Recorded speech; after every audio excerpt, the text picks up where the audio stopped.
Shalom, Bapak Ibu, Saudara, jemaat yang dikasihi oleh Tuhan Yesus Kristus. Sebelum kita melakukan tugas, aktivitas, tanggung jawab kita di hari ini, baiklah kita merenungkan kebenaran firman-Nya, kita berdoa.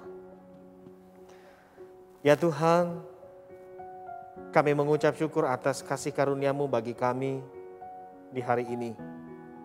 Engkau memberikan kekuatan, kesehatan, dan hari baru untuk kami jalani. Sebelum kami menjalaninya, kami merenungkan firman-Mu. Berkati dan urapi kami ya Bapa. Biarlah Roh Kudus-Mu membimbing kami. Amin. Amos pasal 6 ayat 1, demikian firman Tuhan. Celaka atas orang-orang yang merasa aman di Sion, atas orang-orang yang merasa tentram di gunung Samaria, atas orang-orang terkemuka dari bangsa yang utama, orang-orang yang kepada mereka kaum Israel biasa datang. Firman Tuhan ini, saudara yang dikasihi oleh Tuhan, kita merenungkannya dengan tema rasa aman yang semu.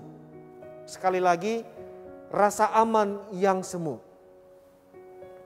Saudara yang dikasihi oleh Tuhan Yesus Kristus, melalui Nabi Amos, Tuhan memberikan peringatan keras kepada bangsa Israel, yaitu Samaria dan Yehuda, yang saat itu sedang terlena dengan zona nyaman.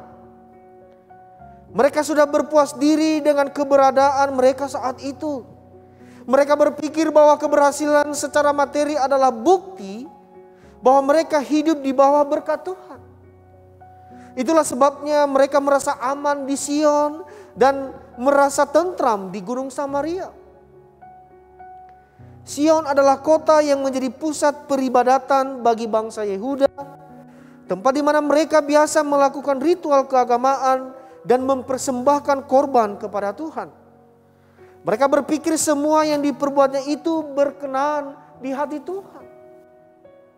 Sayang sekali saudara, Tuhan sama sekali tidak tertarik dengan ibadah dan persembahan mereka. Sebab ibadah mereka tidak lebih dari sekedar ritual agama atau kebiasaan saja. Sedangkan hati mereka jauh dari Tuhan. Ibadah dan persembahan tanpa disertai pertobatan hidup tidak ada gunanya. Apalagi mereka masih suka menyembah kepada berhala. Pasti ini kekejian bagi Tuhan. Jangan pernah mengira bahwa dengan rajin ke gereja, terlibat pelayanan dan memberi persembahan dalam jumlah besar untuk gereja, serta merta hati Tuhan langsung disenangkan. Belum tentu saudara. Ibadah yang sesungguhnya adalah berkenaan dengan ketaatan kita melakukan kehendak-Nya. Di dalam 1 Yohanes 2 ayat 4 firman Tuhan berkata, barang siapa berkata, aku mengenal dia, tetapi ia tidak menuruti perintahnya, ia adalah seorang pendusta dan di dalamnya tidak ada kebenaran. Samaria adalah pusat kekayaan dan kuasa. Bangsa Israel merasa tentram karena memiliki kekayaan materi yang berlimpah. Firman Tuhan memperingatkan agar kita tidak menyandarkan hidup kita kepada kekayaan. Sebab kekayaan adalah sesuatu yang tidak pasti dan mudah lenyap seketika. Saudara, sekali lagi, kekayaan adalah sesuatu yang tidak pasti dan mudah lenyap seketika. Firman Tuhan di dalam Matius 16 ayat 26. Apa gunanya seorang memperoleh seluruh dunia, tetapi kehilangan nyawanya? Dan apakah yang dapat diberikannya sebagai ganti nyawanya? Nabi Amos mengingatkan, daripada hidup berbahagia dengan segala kemewahan materi, adalah lebih baik bangsa Israel meratapi dosa-dosanya dan segera bertobat sebelum malapetaka datang menimpa mereka. Peringatan Nabi Amos ini bukan saja kepada Samaria dan Yehuda, tetapi kita semua jemaat Tuhan, khususnya jemaat GKPO Halim Perdana Kusuma. Mari kita lakukan apa yang Tuhan kehendaki.